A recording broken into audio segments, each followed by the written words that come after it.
Hi, my name is Adeel. Hi, I'm Harsha Kim. We're back. We are back. Yes, I like that. Okay, Harsha is back for part two on popular demand. Today we will talk about a host of different topics, including Christmas. Let's talk about Christmas. Happy Christmas. Happy Christmas. That's what we wish. So I should stop touching this. In India, so I'm used to saying Happy Christmas, and then my husband, who's not Indian, is like, "What is that? Like, what do you mean Happy Christmas?" And here's Merry Christmas. Yeah. So how do you wish in Pakistan? I don't remember. Actually, I think Happy Christmas, Christmas Mubarak. I think it's funny. Like that. I can't remember. I have one really close Christmas Christian friend, colleague. But I think it was Happy Christmas. But over here, it's so funny because it's Happy Holidays now. Happy Holidays. And you can get into trouble some places if you say Merry Christmas, right? Really? Yes, because then Merry Christmas would mean that you are celebrating it as a religious thing. And Happy Holidays is the more secular. Like, yeah, got it. I had this manager for Thanksgiving send us a nice note saying, Happy Thanksgiving for those who are celebrating, and for the others, lots of love and affection your way. Right. Very nice way of saying that, right? But okay, that's true. It's inclusive. Because I don't know why someone might be offended, like, oh, Merry Christmas celebrating it. So maybe for them, Happy Holidays is it. But I don't, but yeah. So did you ever celebrate Christmas in Pakistan? Yeah, I think the Christian community certainly does. They have prayers in the church. Did you ever go to a church in Pakistan? No. You've never been to a church in Pakistan? But I have been to a church in the US. Maybe I'll talk about it. So a couple of years ago, Manal and my wife and I, we were in the East Coast, cute little town, Morristown in New Jersey. And we were there on Christmas Eve, and we went to 2 different churches just to see what it's like. And we could hear songs and Christmas carols. And we sat, and we had a booklet, so we were trying to follow along. And that is so cute. I think in India, because we have so many religions, we celebrate Diwali as nicely as I think Eid, especially if you have a lot of Muslim people. And also I'm from Hyderabad, right? And like I mentioned, we have a lot of Muslim population. Right. So we celebrate Eid. Like Halim is everyone loves Halim, like all religions. It's a big deal. Nice. And same thing for Christmas too. Like we do celebrate all of that. Yeah. What's different, I think, is I've never had a tree when I was in India. Never. Here, my American husband, loves Christmas trees, Christmas carols. Like Alexa is only allowed to play Christmas carols during this time. And then we have presents under the tree, and we have ornaments that we decorate, which I've never done in India. India, what we do is, I'm a Catholic, so we celebrate Christmas. Yeah. In India, we would just go to church and then cook something and make sure we wear something new. And that's it. That was Christmas? And that was Christmas. And then I became agnostic, and I came to US. I don't go to church. But we have a Christmas tree. Interesting. So it's bigger now in a cultural sense. Yes. Because everything is about Christmas and the music and the visuals. Yeah, Christmas is huge here. And the other day I was thinking remember I was talking about the parade. Yeah. There's a really nice 20-minute parade, and kids, school kids singing, and people in costumes, and fake snow. And sounds so pretty. And I took my little one there. We went a couple of times because one time we didn't get a good view, so we went again. You did. And it was beautiful, and he was having a great time, and I was having a great time. But I had mixed feelings walking away from the experience, thinking, gosh, he's going to grow up to have such sweet associations about this time of the year and Christmas. And I wish he would have the same sort of association with some of the Pakistani or Muslim holidays like Eid, because it's not celebrated at that grand scale here. But that was a little bit of a mixed thing. Okay, let's talk about, so you talked about your experience in India.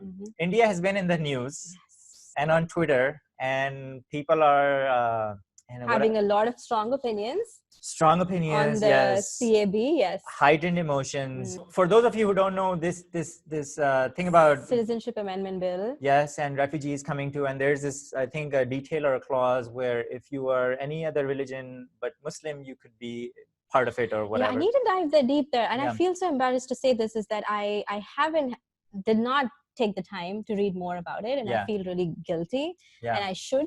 Right.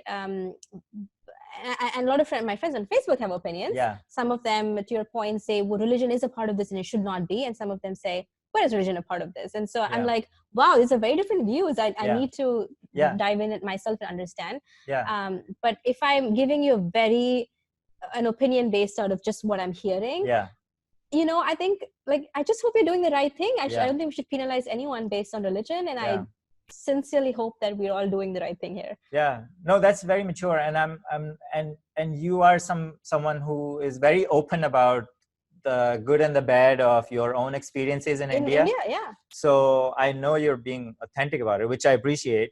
But also, I think it's a microcosm for a lot of drastic things are happening around the world. Like there's our president. Our president. He's not our president yet. We're not citizens, but Trump being, impeached. Trump there, and then Modi is a controversial kind of person, and there's strong narratives on all sides, and somehow but and it's interesting, Adeel, that my list of friends on Facebook, I have very strong supporters of Trump, very strong supporters of CAB, and then very strong differing opposite opinions, and I'm like, wow, like my friends, I'm sure you too, right? Yeah. Like you have all these opinions, and I feel guilty for not knowing enough, but I will promise to read up more and be aware of what's happening in my country. See, that's the other thing. As minorities, we are, like, I am right now you are feeling like the pressure of representing India. Right? Which is, I think, maybe fair, maybe not fair, because like I was in a workshop, diversity and inclusion workshop, and I was part of part of a small group of people of color, brown people, amongst the majority white crowd. And you could feel, no one was forcing us, but you could feel that everyone was looking at you to represent. Because they also want to hear your perspective, Adeel. There are not that many Muslim men, I think, who would want to openly talk about where they're coming from, want to educate people. And so when you do, people really want to hear. And which also means you better be right. Yes. You better represent correctly.